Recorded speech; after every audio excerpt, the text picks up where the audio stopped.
Ya sé que la ciudad está allí y avanza hacia aquel lado porque las ordenanzas lo establecen así. Pero precisamente por eso tenemos que hacerla llegar de allí hasta aquí. Parece una cosa fácil. Cambiar los planos municipales. Que nosotros podamos cambiar los ¿Qué planos. dices? No es necesario, la ciudad está allí y esto es zona agrícola. ¿A cuánto se puede pagar hoy esta tierra? 300, 500, 1000 liras el metro cuadrado, pero mañana esta misma tierra, este mismo metro cuadrado puede valer 60, 70 mil o incluso quizá más. Todo depende de nosotros, el 5000% de beneficio. Ahí está. Este es el oro hoy en día. ¿Y quién te lo da? ¿El comercio? ¿La industria? ¿El futuro industrial del sur? ¿Qué va? Invierte 2 duros en una fábrica y las reivindicaciones, huelgas, absentismo laboral. Acabas con un infarto y en cambio así, nada de quebraderos de cabeza ni preocupaciones. Todo ganancia y ningún riesgo. Nosotros solo tenemos que conseguir que el municipio traiga hasta aquí las carreteras, el agua, la luz y el teléfono.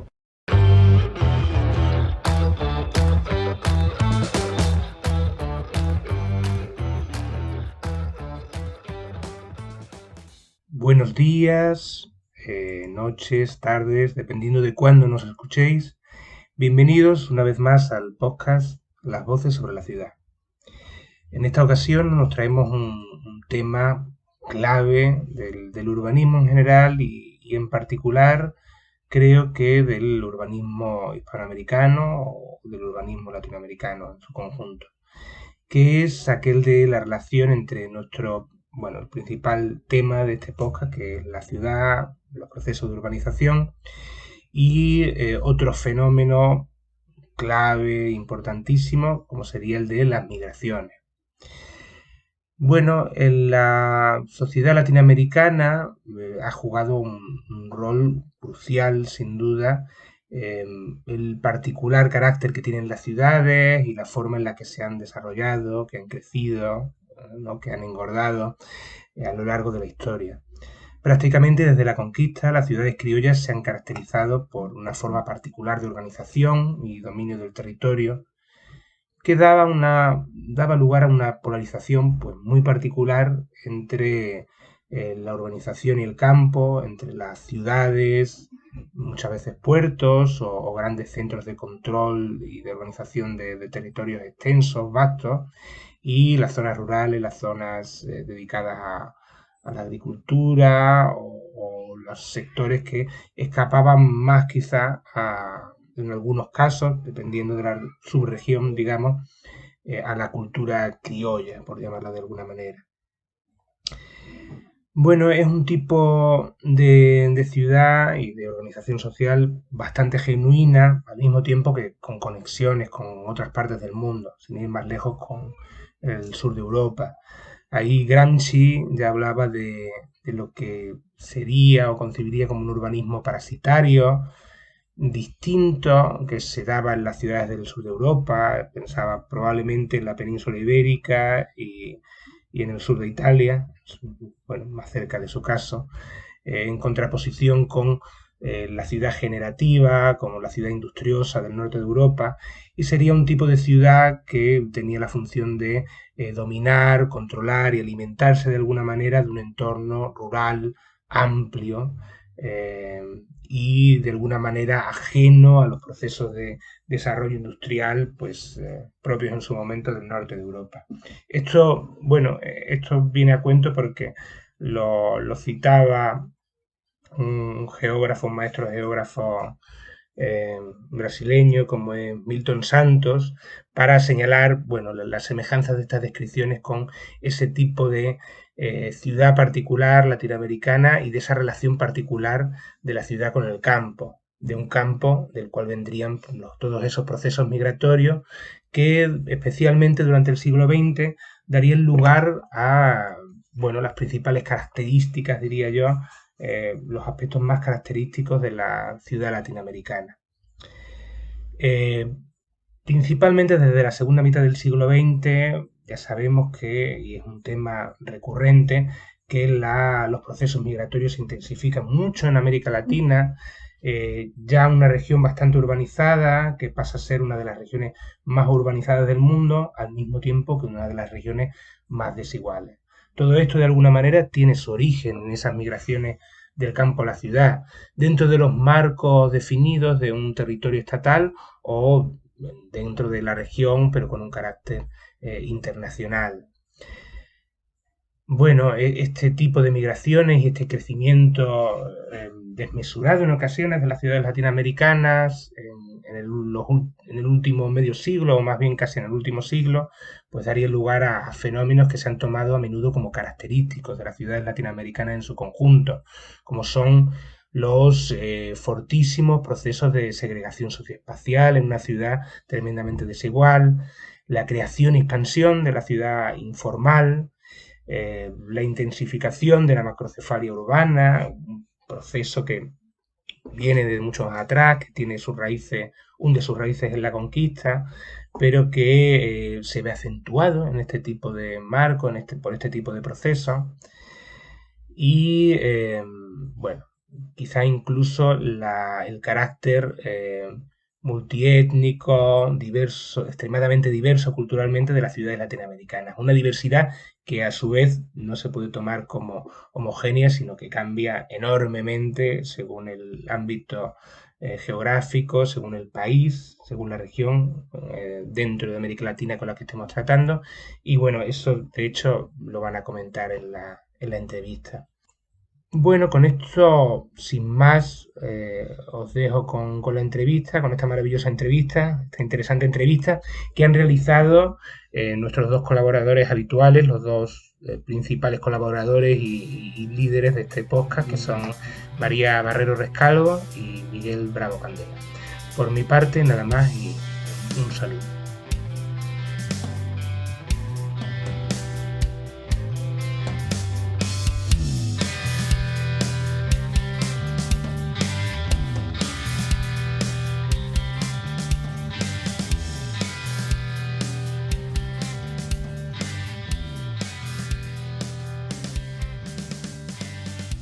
Bueno, pues os traemos aquí a dos investigadoras que tienen una trayectoria muy interesante sobre los temas que queremos tratar en este capítulo. Por un lado tenemos a Ana Melisa Pardo Montaño, que es doctora en Geografía por la Universidad Nacional Autónoma de México y es investigadora asociada del Instituto de Geografía de la misma universidad. Su línea de investigación es el de las remesas y el impacto de la migración en las ciudades. También el espacio y el transnacionalismo, la violencia y los homicidios en México y América Latina.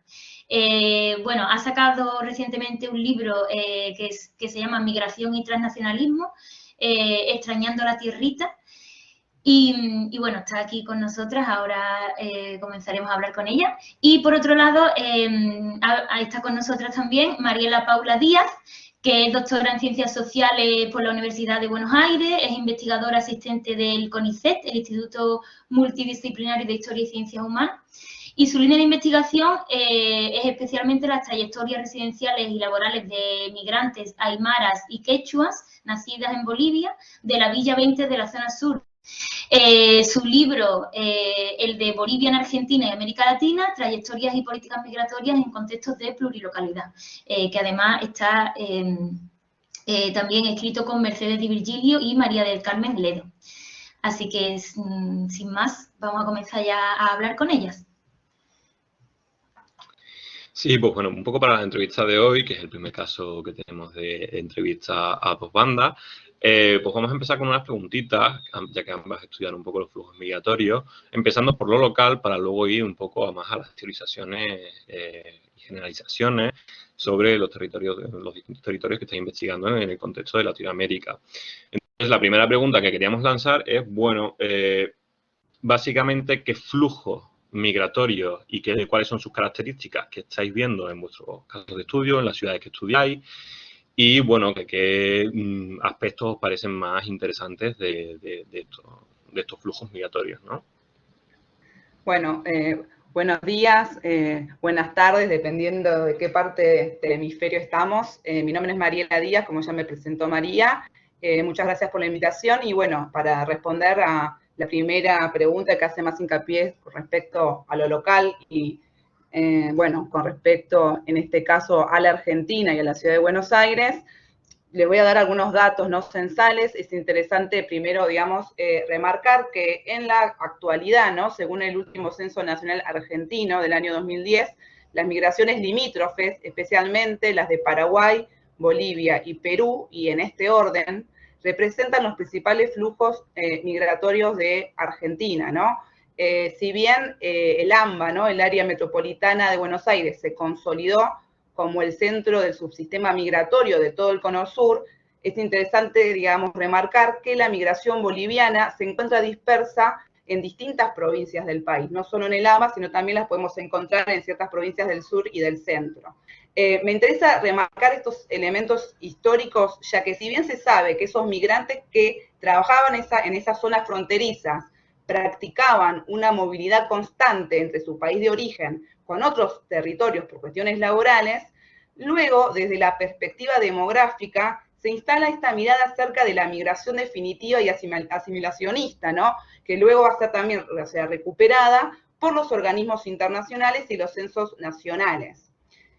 Compartiendo hallazgos de investigación que estoy llevando a cabo en villas de la ciudad de Buenos Aires, podemos comentar que lejos de esa mirada clásica, que sigue vigente, ¿no? Desde estas perspectivas que acabo de comentar, por ejemplo, y voy a hablar de la migración boliviana porque, o sea, puedo decir que es un poco mi especialidad, residente en la Villa 20, que se encuentra en la zona sur de la ciudad de Buenos Aires, practica esta plurilocalidad que va más allá de esa migración estacional por cuestiones laborales que comenté antes, ¿no? Ya que lo que se puede definir es que es una práctica que no solo produce un tipo de movilidad circular, ¿no? Entre los lugares de origen y los lugares de trabajo, ¿no? Por decirlo de alguna manera sintética, sino que más bien se define como un tipo de trayectoria residencial transnacional o transfronterizo, dado que los hogares poseen viviendas en un aquí y en un allá, intereses y responsabilidades económicas, políticas y o sociales en múltiples lugares, ¿no? Y lo que podemos hipotetizar, porque es una investigación que está en proceso, que está en curso, es que no es una práctica que identifica solo a los migrantes bolivianos y bolivianas, sino también podemos hacer extensivo a otros flujos migratorios con ascendencia indígena y o rural andina, que tienen a su vez experiencias históricas de movilidad residencial. Un ejemplo de ello es la práctica de los pisos ecológicos desarrolladas en el área rural andina en la época precolonial y que hoy, por ejemplo, en Bolivia sigue vigente este tipo de práctica, ¿no?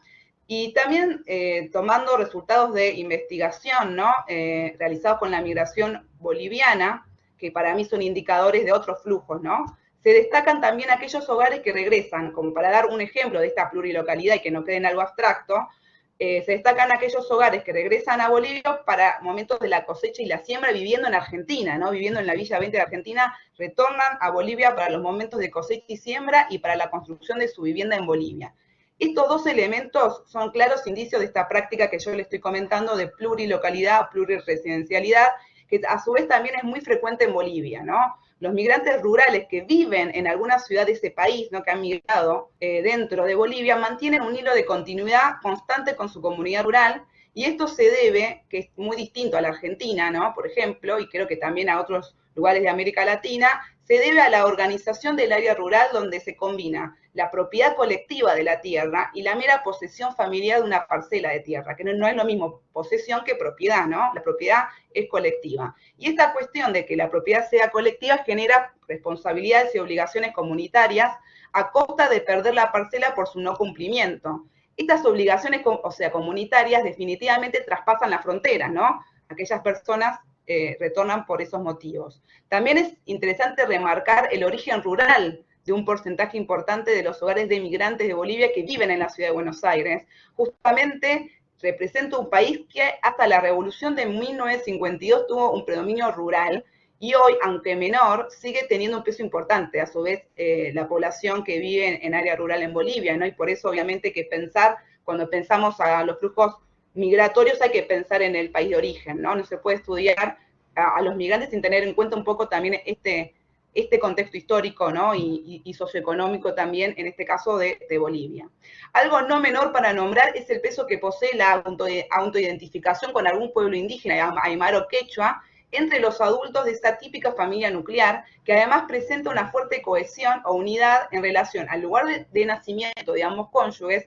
Es así como estos datos, podemos pensar, problematizan los estudios migratorios que enfatizan solo la cuestión etnonacional, es decir, se habla solamente de los bolivianos y las bolivianas y no se tiene en cuenta o se oculta la cuestión de su pertenencia a un pueblo indígena, ¿no? Con la importancia que tiene esto, digamos, en América Latina. Y también opacan esta identidad tanto indígena como territorial. Bueno, y para cerrar, lo último que sí me interesa rescatar es el perfil más familiar de estos flujos migratorios, que también ponen en cuestión la llamada feminización de las migraciones, ya que no necesariamente algo que ocurra en los países centrales debe traducirse sin mediaciones en el subglobal. Genial, muchas gracias Mariela, la verdad es súper interesante todo lo que comenta y has dado un par de claves, ¿no? Hablando de pluralidad y tal, que ya abordaremos ahora después. Si quieres, Ana, Melissa, cuéntanos un poquito, ¿no? de esos estudios que estás tú realizando y ver un poco esos flujos migratorios, ¿no? Gracias, Miguel, y gracias a María por la invitación. Buenos días, buenas tardes a todas y todos los que nos acompañan. Bueno, sobre el tema de los flujos migratorios, bueno, en México, por la cercanía que tenemos con Estados Unidos, pues tiene y ha tenido una enorme diversidad de flujos.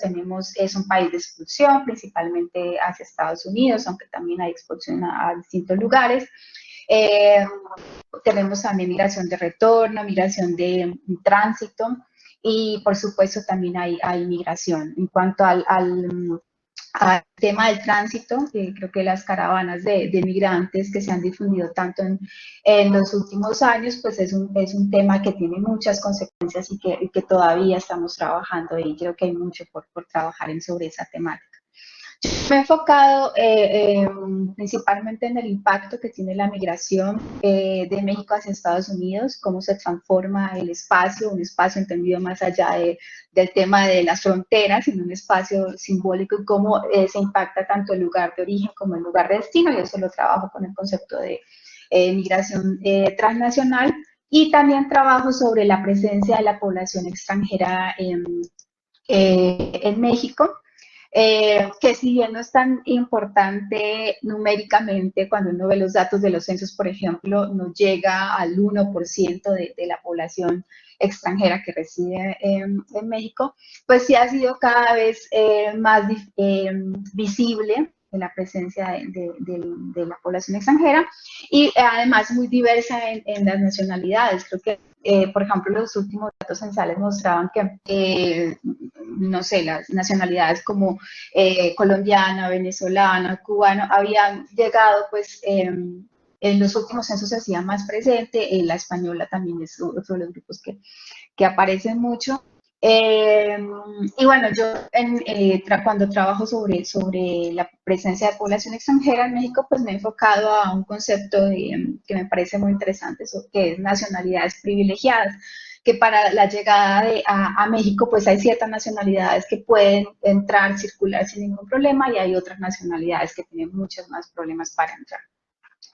Respecto a la Ciudad de México, creo que, pues, si bien se trata como de uno de los lugares que tiene mayor presencia de población extranjera residente, a diferencia de otros contextos, pensaba, por ejemplo, el caso de Argentina y de España, no es tan normal ver estos barrios de migrantes como tal. En parte tiene que ver con las características demográficas de la población extranjera que llega a residir, que en términos generales pues son población migrante calificada, jóvenes en edades laborales que vienen a estudiar acá. También tiene que ver con un tema político de las dificultades que tiene la población pues, se tiene pues para poder tener documentación y poder residir en el país. Creo que también es un elemento importante. Pensaba también en esto de los barrios de migrantes que intentaba comparar con el caso de España o el de Argentina. Pues, por ejemplo, solamente aquí veíamos el caso del barrio chino, tal vez, que en el centro de la Ciudad de México, que nace en los 60, que tiene que ver con una llegada importante de población china, que también hace mucha presencia actualmente, coreanos, población de Indonesia, Filipinas. Pero bueno, tiene un carácter mucho más, una migración mucho más económica. Hay otra zona también en la ciudad donde hay, por ejemplo, como muchos restaurantes colombianos o venezolanos, latinoamericanos en términos generales, pero no es como tal un barrio como los que uno puede ver en los otros contextos. Esa comparación me parece también como muy importante y quería resaltarla. Muy bien, Melissa, muchas gracias también por tu respuesta a las dos. La verdad es que ha sido una primera pregunta que nos ha resuelto un montón de dudas y que nos ha introducido un poco, ¿no? Tanto en vuestro contexto local o vuestro interés local o personal también, ¿no? Como investigadora. Pero también dentro de este tema, ¿no? Que bueno, yo personalmente desconozco mucho y en relación a esto sí que, bueno, nos interesa especialmente aquí a las coordinadoras de este podcast el tema del urbanismo, ¿no? No lo podemos evitar. Entonces, sí que queríamos preguntaros, bueno, ¿qué relación existe entre las migraciones y el urbanismo? En el sentido de que, bueno, en las migraciones que se suelen dar del campo a la ciudad, pero no solo eso, sino qué rol histórico ha podido tener o tiene el urbanismo en el urbanismo latinoamericano, ¿no? Y en el contexto de Latinoamérica y bueno, de qué manera se ha desarrollado o qué tipo de formas, procesos y barrios, ¿no? Ha dado lugar, ¿no? O ha ido creando a lo largo, digamos, de las etapas históricas de las ciudades, ¿no? No sé si queréis... ¿Sigues tú, Melissa? Vale. Gracias, María. A mí me parece muy interesante esto. Yo ya me estaba adelantando un poco en mi respuesta anterior porque pensaba mucho en que el interés estaba en esa relación del urbanismo con la migración, que al menos en el caso de México se estudia un poco. Los urbanistas, yo trabajo doy clase en urbanismo, en la licenciatura y en la maestría, y siento que el tema migratorio pues es muy poco trabajado. Y esto me parece interesante porque, como les decía, no hay aquí como tal barrios de migrantes en la Ciudad de México. Creo que se ha incrementado en algunas zonas, por ejemplo, de la frontera. Ahí sí podemos ver como ciertas nacionalidades que se han juntado en la Ciudad de México. Hay algunas colonias o barrios que son más apetecidos por la población extranjera para residir, pero tienen otro tipo de características. Y pensaba un poco en esto de las transformaciones que mencionaban y del rol histórico, y quería utilizar un poco a México como para ejemplificar esto. Hay una tesis muy interesante de una estudiante precisamente de urbanismo con quien yo trabajé, mencionaba que, por ejemplo, entre 1880 y 1910 hubo una importante presencia de población extranjera derivada de que en aquel entonces estaba la idea generalizada de que México era un país rico, con recursos económicos, pero no tanto con recursos humanos para explotarlos, además de que se ponían pocas restricciones en ese entonces para el arribo de migrantes, también con una intención de estimular la inversión extranjera, principalmente europea. Y bueno, después de este periodo hay como altas y bajas en términos de llegada de población migrante, derivadas de crisis económicas, de transformaciones en las políticas migratorias. Y la llegada a la Ciudad de México de estos grupos tenía que ver pues también con esa idea de que era un centro económico, político, social, que es como siempre se ha considerado a la Ciudad de México, y con una relación directamente con el tema del comercio y los negocios. Y estos grupos llegaron a transformar de manera importante la forma como se conformó o como se fue conformando el centro el centro histórico de la Ciudad de México, donde empezaron a localizar sus viviendas, sus lugares de trabajo. Y bueno, creo que a mí me sirve mucho para contestar esa pregunta, porque creo que a pesar de que en la actualidad como que no se da esta presencia espacial en la Ciudad de México de estos grupos migratorios, creo que sí hubo transformaciones urbanas importantes y me parece que esto se da en otras ciudades de América Latina, incluso en la actualidad, donde pues vemos que la población normalmente migrante llega a las zonas periféricas principalmente, donde carecen de servicios, donde carecen de infraestructura y obviamente transforman las dinámicas de las ciudades. Yo pensaba que creo que ahí hay mucho trabajo por hacer, muy interesante relacionar el urbanismo con la migración. A veces me cuesta un poco pensarlo para el caso que yo trabajo de la Ciudad de México, porque les digo que siento que ha sido una cuestión más histórica que la podemos ver reflejada en la actualidad, pero con otros grupos, y que se me dificulta un poco pensarla con la llegada ahora de migrantes, porque al final siento que, como les mencionaba, ¿no? Los migrantes que llegan, bueno, se instalan a lo largo de todo el territorio de la Ciudad de México, y es en otros contextos, o los otros grupos que llegan son simplemente de tránsito y se instalan en otras zonas del país. Pero creo que es una relación que hay que seguir estudiando, que seguramente Mariela en Argentina se los puede contar un poco diferente, porque siento que la experiencia de Argentina es completamente diferente. Muy bien, Melissa. Pues nada, Mariela, si quieres tú coger testigo de... Muy bien. Vale. Bueno, a ver, creo que esta pregunta es interesante porque en general hay muchos estudios que hablan sobre los migrantes, si quieren, del sur global al norte. Y creo que no está tan desarrollado estudios que hablan sobre las migraciones dentro del sur global, ¿no?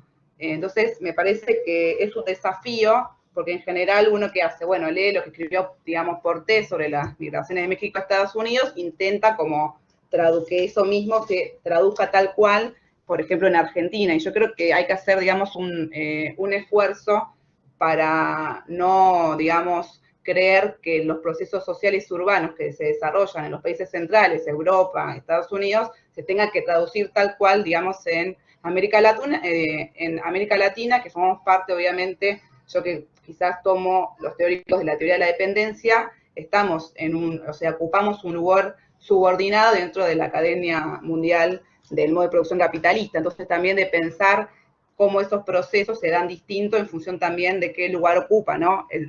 Lo que se llama el sur global dentro de la cadena mundial, ¿no? Entonces, es pensar esto, ¿no? Que obviamente que ahora se habla de la migración venezolana, que es una clase media, ¿no? Por lo menos en Argentina, que quizás tiene otro tipo de dinámica, pero si nos basamos en estos migrantes limítrofes, hay un porcentaje elevado que vive en villas, no todos, ¿no? También hay cierto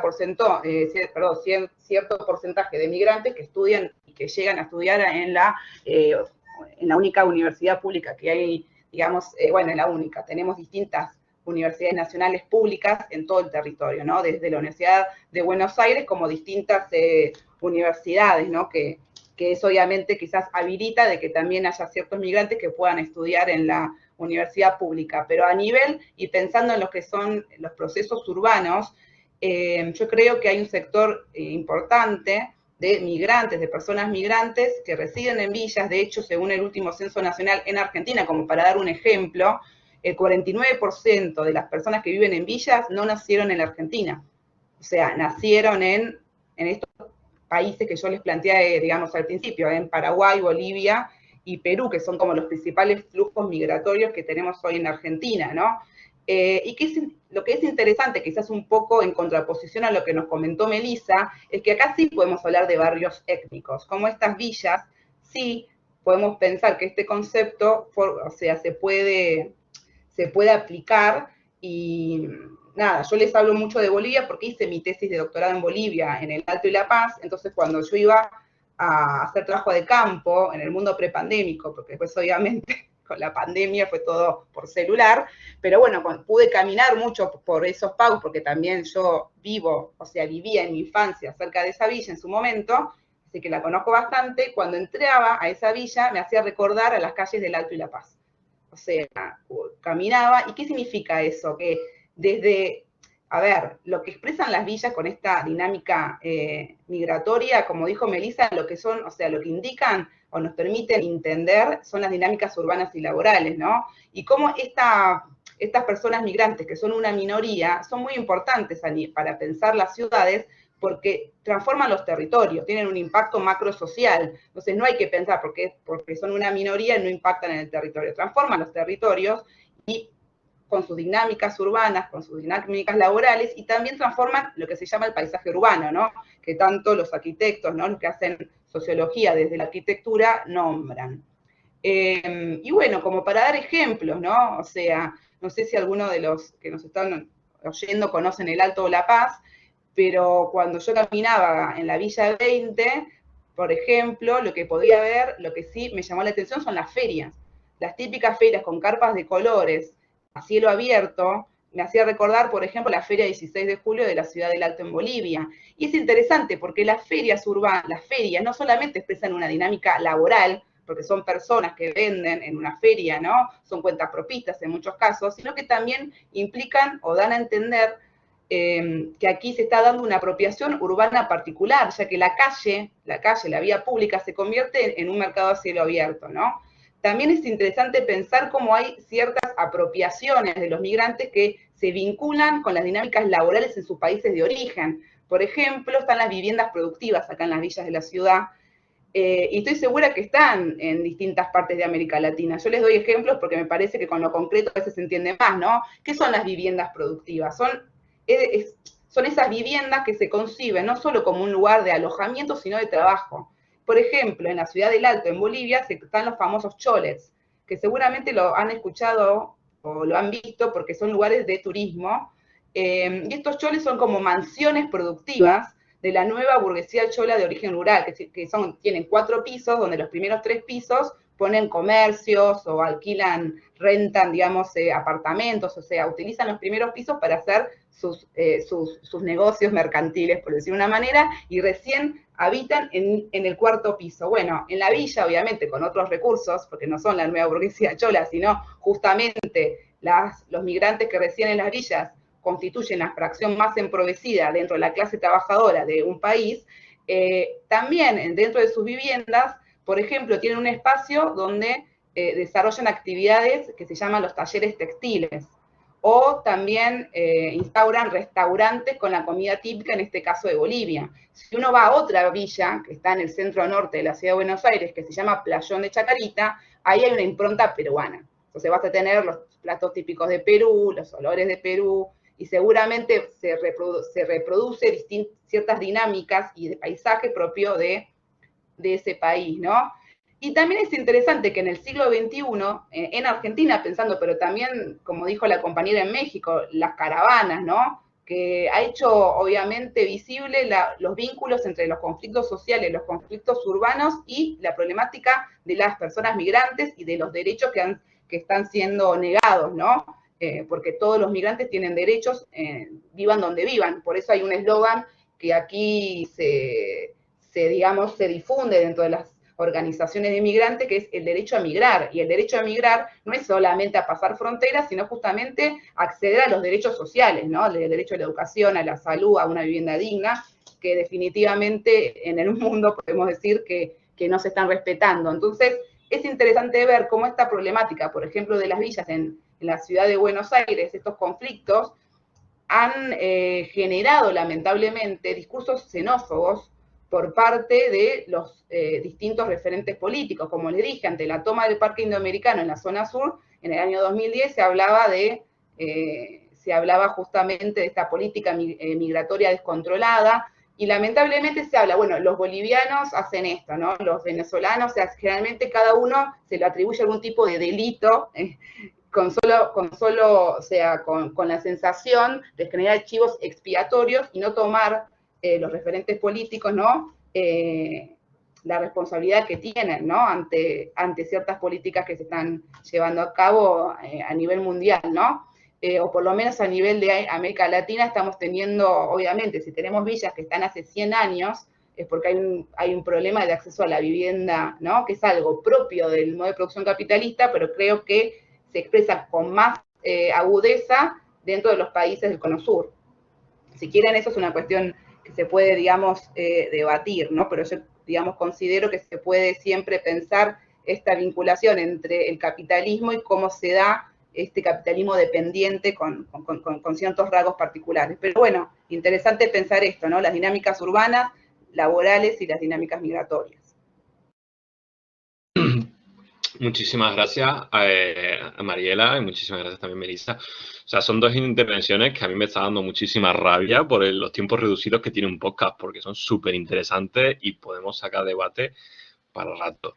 Habéis hablado de cómo han cambiado los flujos migratorios, cómo han cambiado en consecuencia por estos flujos migratorios las ciudades que estáis estudiando, ¿no? México es México después de a lo mejor de hace unas décadas que sí que tenía una presencia de inmigrantes más simbólicamente potente, o el número no me ha quedado claro, pero básicamente tenía una presencia distinta y eso impactaba en la ciudad, mientras que ahora, por ejemplo, los flujos son pues, más hacia el norte con la caravana, ¿no? O Mariela, que has hablado de las villas y cómo han ido cambiando, ¿no? En tu primera intervención estabas diciendo de en los 60 fue un punto clave de cambio, ¿no? De unas dinámicas de migración. Entonces vemos ahí exactamente cómo distinto, ¿no? Como comentabas al final, Mariela, cómo distintas modelos productivos o momentos del modelo productivo activan una determinada características de los flujos migratorios, ¿no? Que muchas veces cuando la gente piensa, quizás yo creo que esta es una visión que especialmente se comparte en el sentido común europeo, que hay que la migración es algo consustancial al tiempo moderno, ¿no? Y es una migración constante y una migración de las mismas características, mientras que realmente, pues bueno, tenemos que ver y analizar, ¿no? Qué tipos de ciudades estamos creando, qué tipo de ciudades reciben esos flujos migrantes y qué relaciones tienen esos flujos migrantes con las ciudades, con el sistema productivo que a la vez produce las ciudades, ¿no? Entonces hay muchísima tela que cortar. Y, sin embargo, me quedo con un comentario que habéis hecho las dos, ¿no?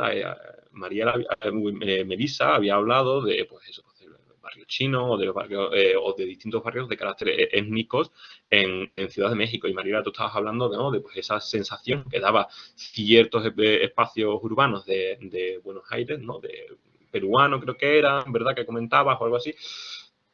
Hay cierta conexión entre el impacto que realizan esos flujos migratorios en la ciudad y las zonas de donde vienen, ¿no? Entonces hay siempre una conexión entre el sitio donde llega el migrante y el sitio de donde se va.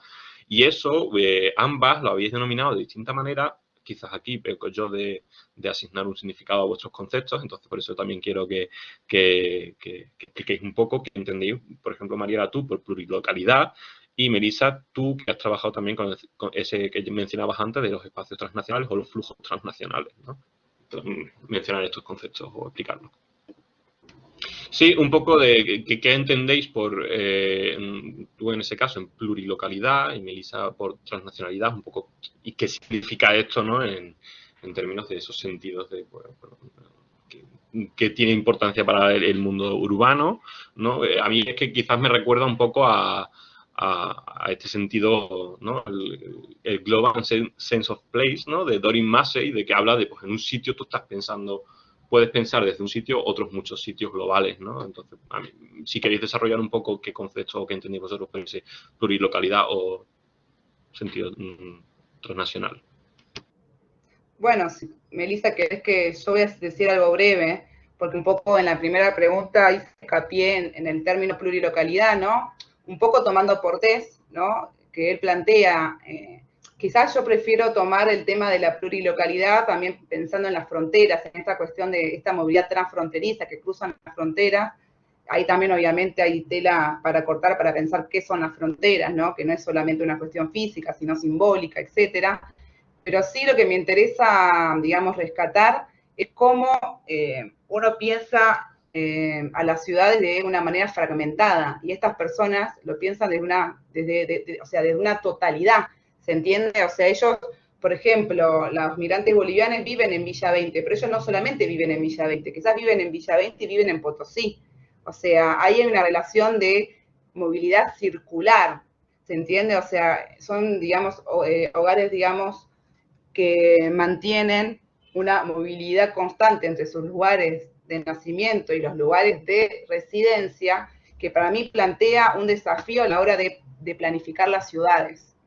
porque es una dinámica, porque generan, como yo les había planteado, transformaciones a nivel territorial, tienen una dinámica urbana laboral, que no solamente hay que pensarlo a nivel local, sino también a nivel global. A ver, en Bolivia, como para dar a entender, ni siquiera como que ni siquiera la pluriresidencialidad implica vínculos entre dos territorios, pueden ser miles de territorios. En Bolivia es muy común que un migrante de origen rural viva en la ciudad del Alto y quizás practique estos pisos ecológicos, o sea, que tengan cultivos en Santa Cruz de naranjas por el clima, después en la zona más occidental, que es un clima distinto, la papa, entonces ellos se van moviendo y también forma parte de pensar las ciudades, que son móviles, no son estancas, y que esta mirada más estática de la migración tiene que ver más con estas disciplinas de la demografía o también con las preguntas que se introducen en los censos nacionales, cómo son vistas por los grandes organismos internacionales que piensan a los migrantes como un migrante definitivo. Entonces, de pensar, si quieren, las ciudades desde un esquema mucho más dinámico, mucho más inclusivo y mucho más totalizador que fragmentado como quizás lo pensamos, ¿no? Yo estaba pensando, ahora que escuchaba a Mariela, que el concepto que ella trabaja de plurilocalidad está muy relacionado con el que yo trabajé de espacio transnacional. Para trabajar ese concepto yo me enfoqué en la migración de México a Estados Unidos. Es un trabajo que hice durante mi doctorado.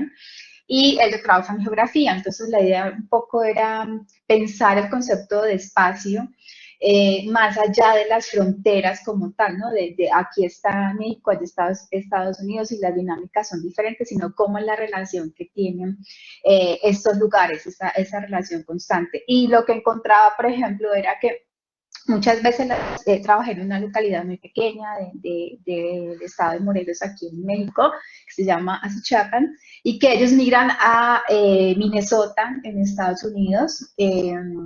Y, por ejemplo, me llamaba mucho la atención, pues primero que no era una migración directa de México hacia Estados Unidos, sino que primero migraban a algunos lugares aquí mismo en México y estaban constantemente relacionados con el lugar de origen. Y luego empezaron a migrar hacia Chicago y después llegaron a Minnesota. Entonces, para mí, el espacio transnacional estaba conformado por esos lugares, tanto de Azuchapan como los lugares aquí en México, como Chicago, como Minnesota, y la relación que tenían pues, con todos estos lugares.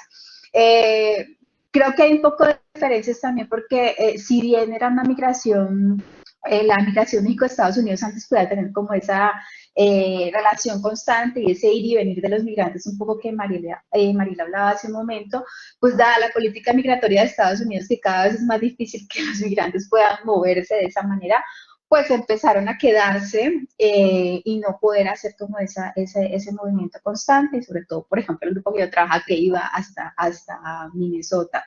Entonces, a mí me parecía pues bastante relevante que la gente, también un poco como mencionaba Marila, pues que la gente habla de su lugar. O sea, yo entrevistaba a personas allá y me decían, es que en mi hogar, es que en mi familia, es que, y cuando hablaba sobre ellos, pues ellos estaban acá en México y hacía 20 años no los veían, pero siempre estaban haciendo su vida pensando en el hecho de que la familia estaba acá y que enviaban remesas.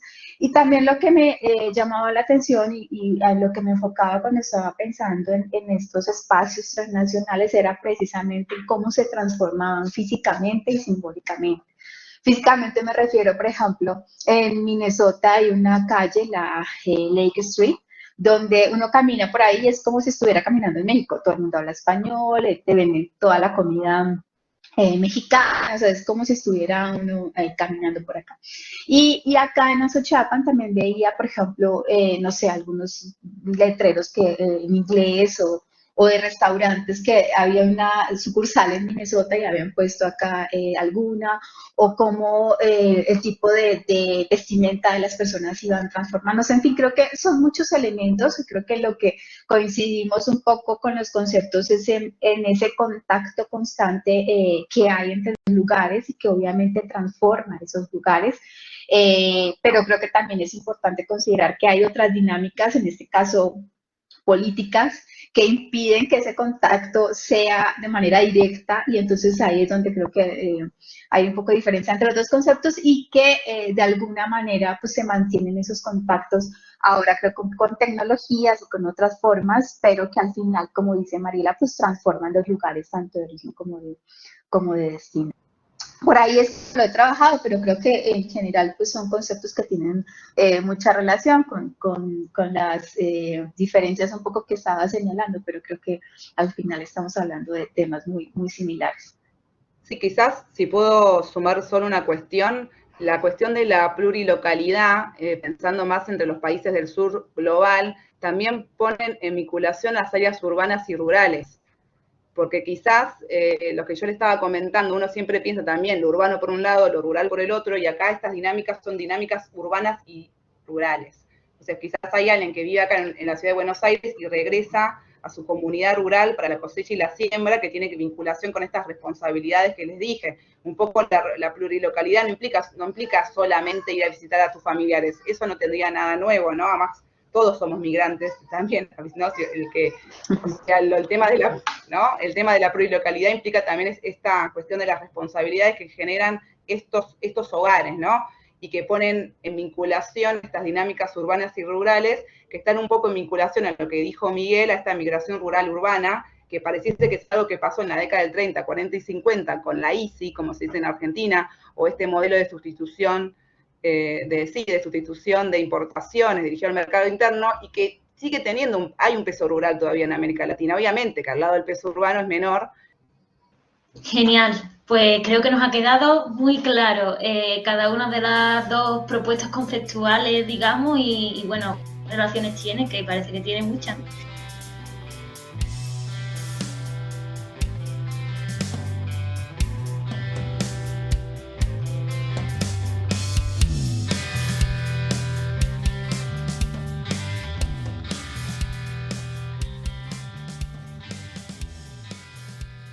Bueno, hasta aquí llega la primera parte de este episodio de Migraciones y Ciudad.